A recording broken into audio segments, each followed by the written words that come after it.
गरीब रहना है तो कर्ज पे लेके शादी कर लेना। जय हिंद, कैसे हो आप सब? मुझे उम्मीद है आप सब बहुत ही अच्छे होंगे। तो इस वीडियो में हम बात करेंगे कि शादी करने से पहले हमें किन किन बातों का ध्यान रखना है, शादी करने से पहले हमारी कमाई कितनी होनी चाहिए, शादी करने से पहले हमें कौन कौन से फैसला लेना चाहिए और शादी करने से पहले हमारे पास कितने पैसे होना चाहिए।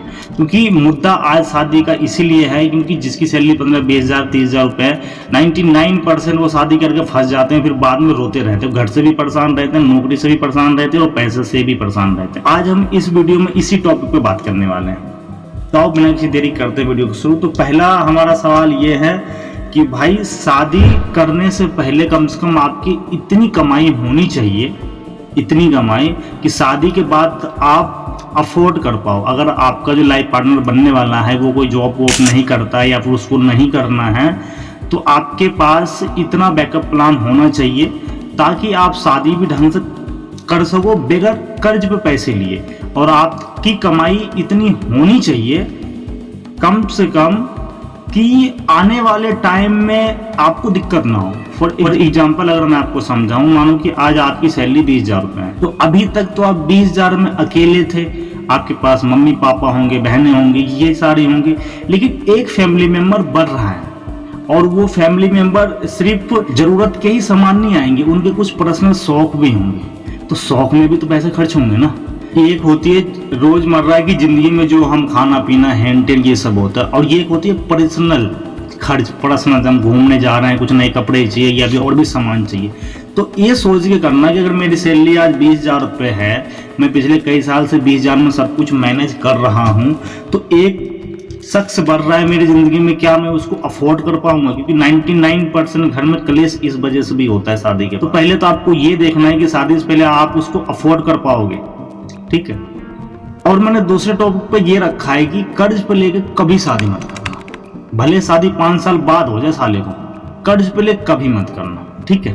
क्योंकि कर्ज पे लेकर आप शादी करोगे, खुद की सैलरी 20 हज़ार रुपये है, आप अगर 1,50,000 रुपये कर्ज पे किसी से उठाते हो, 2-3% पे ब्याज भरते हो, 3-4 हज़ार रुपये महीने के, तो उसको आपको ब्याज भरना पड़ेगा, फिर उसके पैसे भी देने, फिर शादी के बाद खर्चे भी बढ़ेंगे।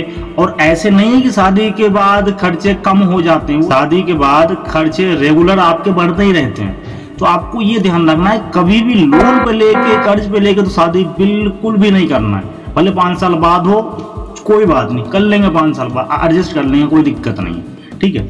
और तीसरे नंबर पे है कम से कम तुम्हारे पास एक अपना घर होना चाहिए। घर इन द सेंस जो माँ बाप का है वो तो खैर है ही, अपना घर का मतलब ये है कि तुम्हारी सैलरी अगर 15-20 हज़ार रुपये हैं, तो जो अगर तुम गाँव वहाँ से बिलोंग करते हो, गाँव से आते हो, बहुत से लोग बाहर में रहते हैं, उसके पास रहने के लिए ढंग का घर भी नहीं है, ठीक है। गांव के अभी भी बहुत सारे लोग हैं, मैं भी गांव से ही आता हूँ, बहुत सारे लोग हैं जिसके पास रहने के लिए ढंग का घर भी नहीं है। ये बड़ी अच्छी बात कही आप। तो भाई घर अपना होना चाहिए, घर जरूर बना लेना। अगर तुमने घर नहीं बनाया और उससे पहले तुमने शादी कर ली, और जो मैंने बताया अभी कि लोन पे लेके, एक तो तुम्हारे पास घर नहीं है, एक तो तुमने लोन या किसी से आस पड़ोस से, दोस्त रिश्तेदार से, समाज से कर्ज पे लेके शादी की है, तुम्हारी जिंदगी इस कदर फंस जाएगी, तुम सोचोगे बाहर आने के लिए, तुम उल्टा दबते जाओगे उसमें। क्योंकि एक तुम्हारे पास घर नहीं है, एक तुम्हारी कमाई कम है, ठीक है, और उसके बाद तुमने कर्ज पे लेके शादी करी है, उसके बाद शादी के बाद बढ़ते हैं खर्चे, तो मैनेज करना बहुत मुश्किल होगा, ठीक है। अब अगली बात आती है जो इम्पोर्टेंट है, वो बात मुझे पहले बतानी चाहिए, मैं आपको बाद में बता रहा हूँ, खैर चलो कोई नहीं।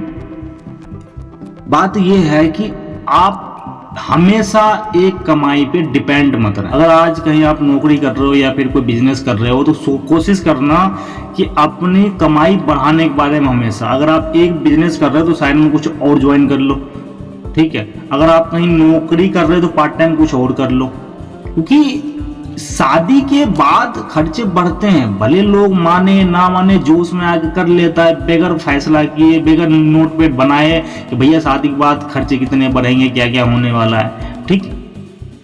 तो ये 4 बातें जो मैंने आपको बताई, ध्यान रखना। पहले कर्ज पे लेके शादी नहीं करनी है, ठीक है जी। उसके बाद आपको अपनी कमाई बढ़ाने के बारे में सोचना है। अगर नौकरी कर रहे हो तो और कुछ करने की सोचो, बिजनेस कर रहे हो तो सोचो कि बिजनेस बड़ा कैसे होगा, ठीक है जी। उसके बाद जो मैंने पहले बात करी थी खर्च, वो तो आपके बढ़ेंगे, ठीक है। तो इस बातों को आपको ध्यान रखना है। अब आती है भैया लाइफ पार्टनर के ऊपर कि शादी करने से पहले क्या हमें आपस में बैठ के डिस्कस करनी चाहिए जिससे भी हम शादी कर रहे हैं? जी बिल्कुल करनी चाहिए। अगर आप शादी से पहले डिस्कस नहीं करते हो तो शादी के बाद दिक्कतें आ सकती है, क्योंकि आजकल सोशल मीडिया का दौर है, किसका कहाँ क्या चल रहा है ये किसी को नहीं पता। और आजकल के टाइम में कोई दूध का धुला नहीं है, यहाँ तक कि मैं भी नहीं, ठीक है। इस मामले में कहीं ना कहीं इंसान मन ही तो है यार, इंसान ही तो है ना, वो कहीं ना कहीं फीलिंग अटैच हो जाती है, बाद में फिर मन थोड़ा सा अजीब सा होता है। तो आपस में बैठ के डिस्कस कर लेना बहुत इंपॉर्टेंट है, क्योंकि ज़िंदगी आपकी है। माँ बाप के कहने पे, रिश्तेदारों के कहने पे या फिर दोस्त यार के कहने पर मेरे हिसाब से मैरिड कभी नहीं करना चाहिए आजकल के टाइम में।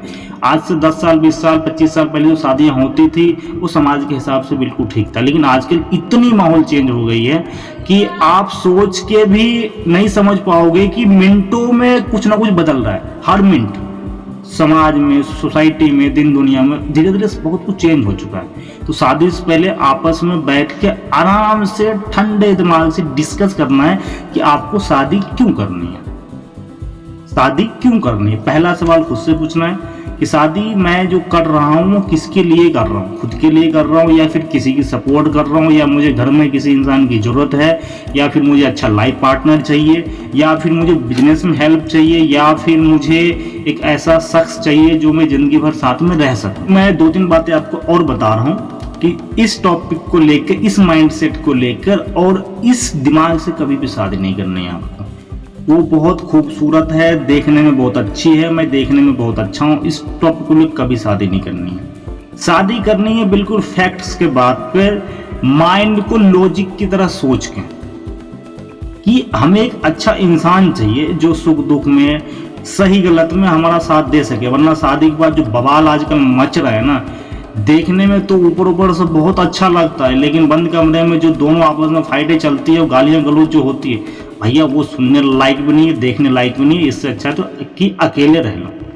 तो शादी डिसीजंस लेना तो इस फैक्ट पे लेना आप किस बेस पे ले रहे हो। शकल सूरत, यहाँ तक कि 2 मिनट के लिए पैसा को भी हटा देना, क्योंकि हो सकता है आज आपकी अर्निंग अच्छी है, कल होकर डाउन हो जाए, आपको उस टाइम में वो साथ न दे। अब तुम कहोगे तो यार मैंने किसी के मन में जाकर घुस के थोड़ी देख लिया है, बिल्कुल सही बात है, ठीक है। जब ये सारी बातें आपका फाइनल हो जाए उसके बाद अपने मन को एक मैसेज और देना है जो बहुत इंपॉर्टेंट है, थोड़ा अजीब भी है, कि भाई देख, किसी का आजकल कोई भरोसा नहीं है, कब कौन इंसान कहाँ धोखा दे दे। इसीलिए कुछ स्टैंड, कुछ अर्निंग, कुछ बातें अपने तक ही होना चाहिए। आप दोनों के बीच में अगर किसी टॉपिक को लेकर मनमुटाव है, मन नहीं बन रहा है, या फिर आप उस टॉपिक, उस माइंडसेट से मैच नहीं हो रहे, तो उस टॉपिक पे बात ही मत करो। अब ये सारी बातें मैंने आपको इसलिए समझाई क्योंकि अगर गरीब मरना है तो भैया आस पड़ोसी रिश्तेदारों से लेकर शादी कर लेना। अगर गरीब रहना है तो ज़्यादा पैसे कमाने के बारे में मत सोचना।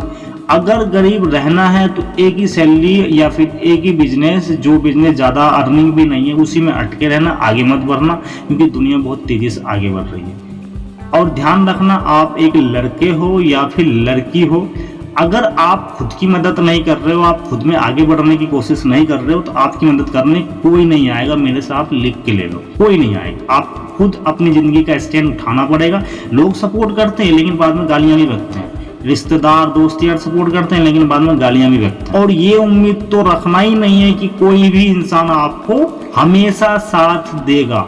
यहाँ कुछ पता नहीं कब किसके साथ क्या हो जाए और कब कौन साथ छोड़ के चला जाए। आई होप कि मेरी बात आप समझ गए होंगे। मिलते हैं अगली वीडियो में, तब के लिए जय हिंद, जय भारत।